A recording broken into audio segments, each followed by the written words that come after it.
Bonjour chers frères et sœurs en Christ, que la grâce, la paix et la miséricorde de notre Seigneur Jésus-Christ vous soit abondamment multipliée. Shalom et bienvenue dans cette nouvelle vidéo de 7 minutes de pain quotidien du 26 août 2026.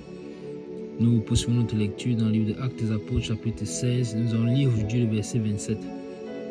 Nous avons vu dans la vidéo précédente que pendant que l'apôtre Paul et Silas chantaient dans cette prison-là, dans cet isolement où ils ont été mis, alors quelque chose d'extraordinaire s'est produit, à savoir que les portes de la prison, c'est-à-dire la porte qui était dans leur cellule s'est ouverte. Non seulement cette porte, mais également la porte de toutes les autres cellules de la prison. Donc tous les autres prisonniers ont vu leurs portes s'ouvrir. Non seulement leurs portes sont ouvertes, mais également leurs chaînes. Les chaînes qu'ils avaient, que ce soit aux mains ou aux pieds, ont été déliés. Donc, on a pu comprendre donc que les anges étaient à l'œuvre, en train d'opérer. Et c'était merveilleux. Et par cette attitude, l'apôtre Paul et Silas nous ont montré l'exemple. C'est-à-dire, lorsque nous sommes dans une situation difficile, nous devons toujours être dans les actions de grâce, malgré que ce soit difficile, malgré que ce soit compliqué. Ils n'ont pas sombré comme le peuple d'Israël dans le désert, dans les murmures, dans le rejet de Dieu. Non, au contraire, vers le milieu de la nuit, ils ont chanté, ils se sont mis à chanter les cantiques et à prier, Et le Seigneur a agréé cela, s'est monté vers le trône du Père comme un parfum de bonne odeur. Alors, le Seigneur a dépêché les anges, venir les délivrer. Car jusqu'ici, leur voyage semblait être un échec. Car quel était le but de leur voyage en venant dans cette ville? En venant dans cette ville, et particulièrement dans ce district de Macédoine, c'était pour chercher ce Macédonien que Paul a vu en songe, mais en vision, lui disant de passer en Macédoine pour le secourir. On a vu que jusqu'ici, c'est persécution sur persécution qui vivent. La nudité, la flagellation, maintenant la prison.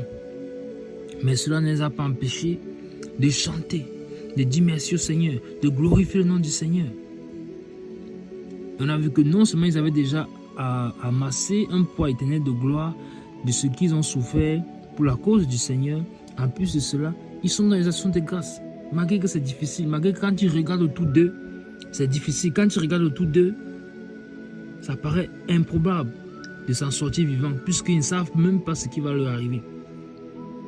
Souvenons-nous d'Étienne qui a été lapidé et qui, pendant qu'il était lapidé, était dans la joie, dans la grâce, était dans la présence du Seigneur. Alors les voici ici, en prison, ils chantent la gloire du Seigneur. Et Paul, qui auparavant s'appelait Saul, en sait bien quelque chose en ce qui concerne Étienne. Alors, ils chantent les cantiques.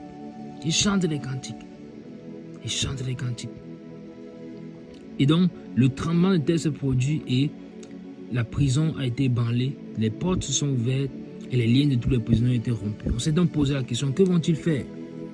Que vont-ils faire? Les voici face à un événement surnaturel. Vont-ils comprendre que le Seigneur est en train d'agir et qu'ils n'ont pas besoin d'ajouter l'intervention humaine? Ou bien vont-ils chercher à s'échapper tout d'un coup? Même les prisonniers, que vont-ils faire? Les gens qui étaient en prison, que vont-ils faire? Alors, voici ce que le verset 27 déclare. Le geôlier se réveilla et lorsqu'il vit les portes de la prison ouvertes, il tira son épée et allait se tuer, pensant que les prisonniers s'étaient enfuis. Amen. Je lis le verset 27. Le geôlier se réveilla et lorsqu'il vit les portes de la prison ouvertes, il tira son épée et allait se tuer, pensant que les prisonniers s'étaient enfuis. Amen. Amen, bien-aimé. Ce verset est merveilleux. Merveilleux verset. Tout à l'heure, en introduction, j'ai oublié de mentionner ce geôlier. Le voici qui revient. On avait déjà vu que quand le Saint-Esprit met l'accent sur quelqu'un, ce n'est pas par hasard. Ce n'est pas par hasard. C'est la deuxième fois déjà qu'on le mentionne. La première fois, c'était au verset 23, lorsqu'on nous a fait savoir que le geôlier, 23 et 24, que le geôlier qui était là, les a d'abord jetés en prison, enfin dans la prison intérieure, pas seulement la prison intérieure, parce qu'on lui a donné des instructions fermes de bien les garder. Et lorsqu'il a fait ça, qu'est-ce qui s'est passé par la suite? Il les a mis dans la prison intérieure. Et voici dans la troisième fois qu'on le mentionne, déjà, la troisième fois, le geôlier s'est réveillé. Quand il s'est réveillé, il n'a pas cru ses yeux. Il ouvre ses yeux, il constate que les portes de la prison sont ouvertes, que les portes des cellules sont ouvertes. Premier réflexe, les prisonniers se sont enfuis. Et comme dans sa pensée, les prisonniers se sont enfuis, qu'est-ce que ça signifie automatiquement pour lui? Ça signifie la peine de mort pour lui. Automatiquement, ça signifie la peine de mort. Il sera mis à mort car il a reçu l'instruction ferme de ne pas laisser les prisonniers s'échapper. Non seulement Paul et Silas, mais cette fois-ci, il constate que même les autres prisonniers, les cellules sont ouvertes. Alors il est dans la crainte, il est dans la peur. Et bien des fois, nous aussi, lorsque nous sommes dans des situations où la peur nous envahit, qu'est-ce que nous faisons? Nous agissons avec précipitation. Oh, ce n'est pas ce qu'il faut faire. Nous devons faire, Paul et Silas nous ont montré l'exemple. Voici une situation qui aurait pu créer la peur en eux, sachant qu'ils vont certainement mourir le lendemain. Mais qu'est-ce qu'ils ont fait? Ils ont chanté les cantiques, ils ont loué le Seigneur, ils ont adoré le Seigneur. Et voici donc le geôlier qui agit donc avec la première émotion, il prend son épée pour se tuer, pour se donner la mort. Quand les situations compliquées se présentent à nous, prenons le temps de nous calmer, prenons le temps de consulter le Seigneur, prenons le temps de consulter l'Esprit de Dieu. Il nous a donné son Esprit. À quoi nous sert-il? Il nous conduira dans toute la vérité. Alors, n'agissons pas par précipitation, mais ayons toujours la sagesse, le réflexe, que le Saint-Esprit soit véritablement notre ami, notre intime, pour que nous puissions nous poser des questions lorsque nous sommes face aux situations. Alors, le geôlier a pris son épée. Le voici qui veut se tuer. Le voici qui veut se tuer parce qu'il a vu les portes de la prison ouvertes. Et là également, on a tiré la leçon hier que lorsque nous faisons cela, nous sommes dans les actions de grâce, même dans la difficulté. Alors, les prisons, tout ce qui était comme prison pour nous, perd sa force. La prison dans laquelle on est enchaîné perd sa force, s'ébranle. Les chaînes, les liens sont brisés. Alors, voici le geôlier qui voit les portes ouvertes. Il tire son épée pour se donner la mort. Pourquoi veut-il se donner la mort? Parce qu'il pensait que les prisonniers s'étaient enfuis.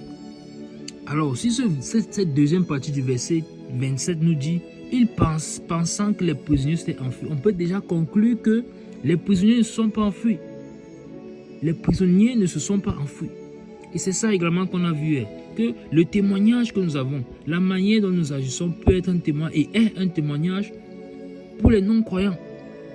Un bon témoignage ou un mauvais témoignage. Mais nous devons normalement toujours avoir un bon témoignage avec ceux qui ne connaissent pas encore le Seigneur. Et si toi qui écoutes cette vidéo, tu ne connais pas encore le Seigneur, que t'as-tu? Donne ta vie au Seigneur Jésus-Christ. Il est venu sur la croix mourir pour que l'homme ne périsse pour la vie éternelle. Quiconque l'accepte, croit en son nom, croit son œuvre accomplie à la croix, croit qu'il est le Fils de Dieu, le seul, l'unique, le véritable, le seul Dieu, reçoit la vie éternelle, reçoit son esprit, qui est le gage de la vie éternelle.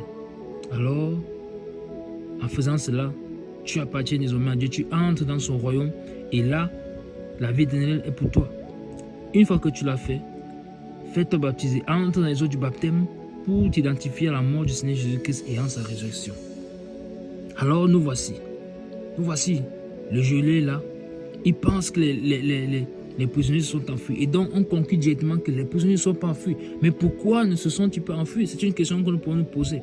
Pourquoi est-ce que les prisonniers ne se sont-ils pas enfuis? Voilà que le bon témoignage est arrivé jusqu'à eux. Quel témoignage? L'apôtre Paul et Silas, ils ont chanté dans la prison. Et les autres prisonniers ont écouté cela. Ils ont écouté ces cantiques. Ils ont compris que ce qui est en train de se passer n'est pas un phénomène naturel. Il y a quelque chose dans le spirituel qui est en train de se passer. Comment nos portes peuvent-elles s'ouvrir d'elles-mêmes? Comment nos liens peuvent-ils se déchaîner eux-mêmes? Alors on peut même aller jusqu'à dire que certainement ils ont vu les anges en action. Le Seigneur a ouvert les yeux pour qu'ils voient les anges en action, en mouvement. Et ils n'en ont pas daigné fuir parce que Dieu devait se glorifier. Dieu devait se glorifier. Donc les apôtres ont été un bon témoignage. Ils auraient pu fuir. On peut s'imaginer toutes sortes de brigands qui se trouvaient dans cette prison. Pourtant Paul et Silas n'avaient fait qu'annoncer la bonne nouvelle de l'évangile. Souvenons-nous du brigand à la croix. Il y avait deux brigands à la gauche et à la droite du Seigneur. C'était des meurtriers, c'était des gens qui avaient fait des crimes. Donc, on peut imaginer pareillement dans cette prison des gens qui avaient fait des choses terribles. Mais les voici devant l'opportunité de s'enfuir, ils ne s'enfuient pas. Ils ne s'enfuient pas. Souvenons-nous de l'ange qu'a vu l'âne de Balaam. L'âne ne pouvait plus avancer, parce qu'il y avait un ange qui tenait là.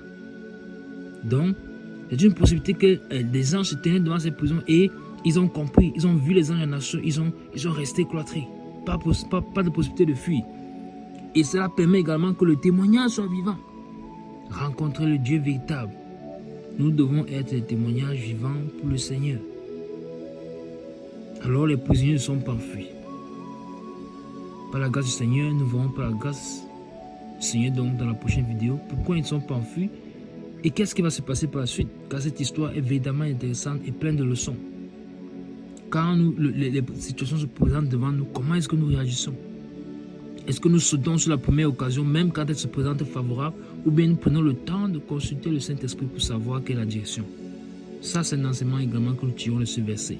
Après avoir tiré l'enseignement sur lequel, dans les situations difficiles, nous devons toujours le consulter. Donc, même dans les bonnes situations, nous devons toujours le consulter. Puisque voici les portes qui sont ouvertes, mais, Paul et Silas ne sont pas sortis. Ils sont restés à l'intérieur de la prison. Parce que quand on dit les prisonniers ne sont pas enfuis, Paul et Silas à ce moment sont prisonniers. Donc eux aussi ne sont pas enfuis. Ça ne concerne pas juste les prisonniers qui étaient déjà dans les cellules. Paul et Silas également sont restés. Pourquoi sont-ils restés? Nous verrons cela pour la grâce du Seigneur dans la prochaine vidéo. Nous arrêtons là pour aujourd'hui. C'était tout pour les 7 minutes de pain quotidien ce jour. Que la grâce, la paix et la miséricorde de notre Seigneur Jésus-Christ vous soient abondamment multipliés. Shalom.